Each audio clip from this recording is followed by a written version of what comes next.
We have with us Dr. T.R. Srinivasan, Regional Director, IGNOU Regional Center, Hyderabad.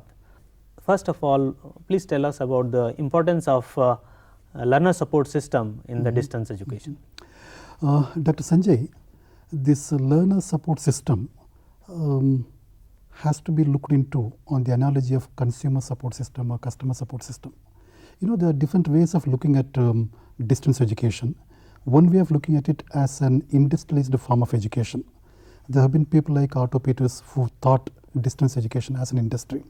And of course, they have given the reasons as to why they consider it as an industry.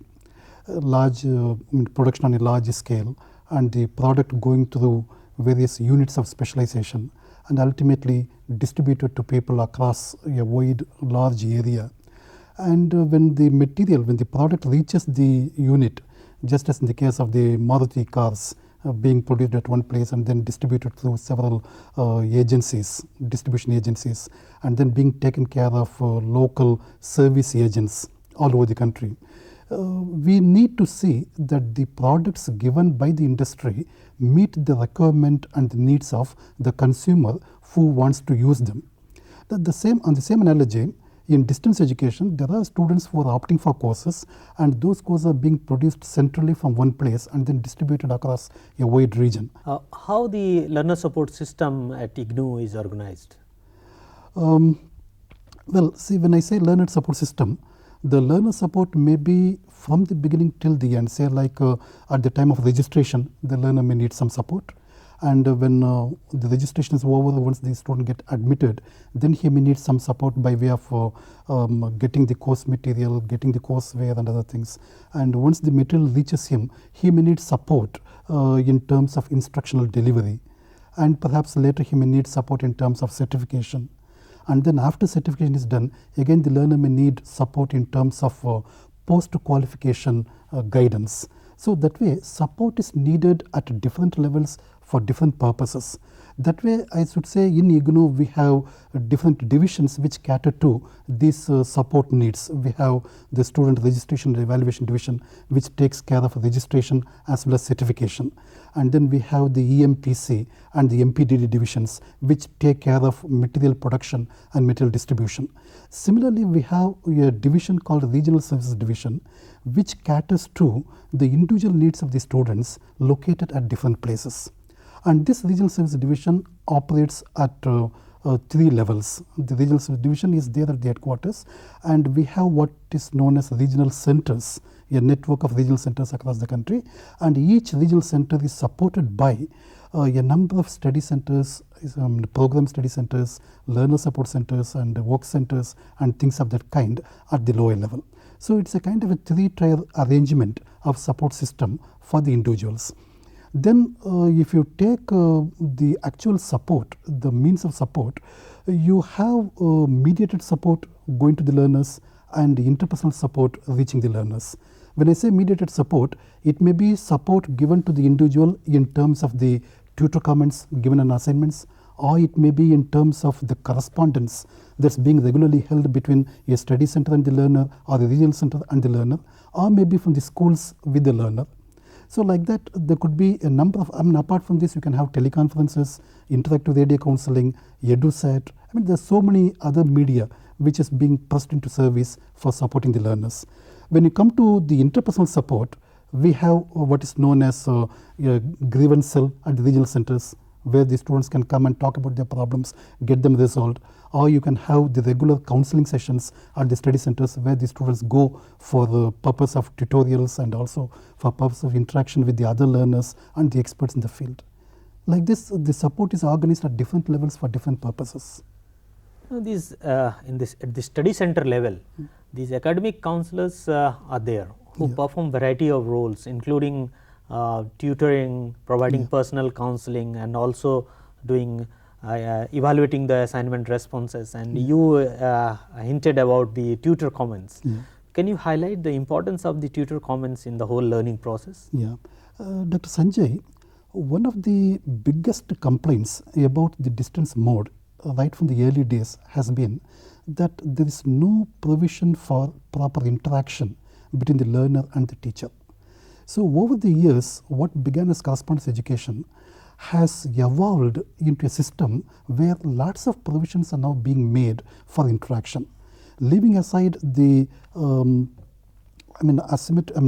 unrealistic time and interaction with a time gap. Today, with the advent of technology, even real-time interaction has been made possible.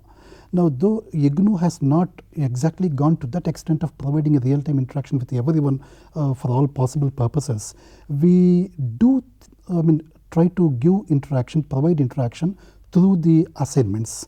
And here the advantage is the interaction, unlike in other cases, happens to be a kind of one-to-one interaction. I give you a task and you respond to the task, and then I try to see how well you have performed on that task given to you. If there is something good, I tell you, look, you have done a wonderful job. In this respect, I appreciate what you have done. If there is some lacuna somewhere, some drawback, some failure, then I say, look, Sanjay, probably you could have done this better if you had taken care of this. And then I go on giving additional support for improving. So that becomes a kind of a one-to-one interaction, which perhaps even is not possible in a regular face-to-face mode of education. All the time it's not possible. The tutor comments are essentially a personalized tool of interaction with the students through the assignments responses of the students. What are the different types of these kind of comments that what academic counselor can provide to the student? See, ideally speaking, every comment that you give has to be a kind of teaching comment, a supportive comment. We have to, because we have been in the convention system for long, where we used to write certain things which are too negative, too, kind of hurting the ego of the individual, too much of an hurt of an individual's ego. Those kind of things like rubbish, unwanted, why do you waste my time? It's irrelevant. Now that kind of comment we have to carefully avoid, because this is a system where the students are isolated and they need our support. And if you say something adverse, something negative, where will the student go? So even the adverse comments have to be camouflaged, have to be sandwiched between comments of appreciation in such a way that no failure on the part of the learner is left unattended to. At the same time, you attend to it in such a way that without hurting the ego or the interest of the learner, you help him come out of that weakness. That's how we have to organize the comment. So that way, if you hurt them, if you provoke them to leave, to drop out of the course, then your comments become negative comments, they become non-teaching comments. So broadly speaking, you can have teaching comments and non-teaching comments. Teaching comments can be of a different kind. Traditionally speaking, starting with Professor B and Cole, they have talked about different types of comments like harmful comments, hollow comments, negative comments, null comments, misleading comments, and then of course positive comments and constructive comments, adding at the end something like personal comments. Now personal comments are a class apart, leaving aside the rest of the things, and among the rest of the things you can have the first few, the harmful comment, null comment, negative comment and misleading comment as non-teaching comments. The positive and constructive comments can be taken as teaching comments. Strictly speaking, I should say, we'll explain the null comment. People say that any non-verbal cues you put something like a question mark, or sometimes a question mark followed by an exclamation mark, sometimes a cross mark.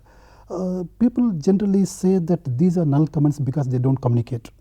But what I feel is, if you have an understanding with your learner, because any communication depends on a kind of a mutually shared code, use of mutually shared codes.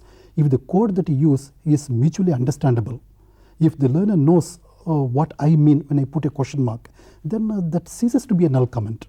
Even that can be taken as a teaching comment. So like that, ultimate purpose of the comment is to communicate. If your communication is achieved, if the communication is successful, then you say that your comment is also good. The comments that an academic counselor is expected to make in the assignment response, they are essentially the use of effective use of language to me. What role does language play in writing tutor comments? Sanjay, I think that's a very valid question, because the entire tutor comments has to use the media of language. Through the medium of language only, we pass on our responses or comments to the learners. Now, generally we say that the language you use has to be conversational in nature. But what makes a conversation? when does something become conversation? That's a major question.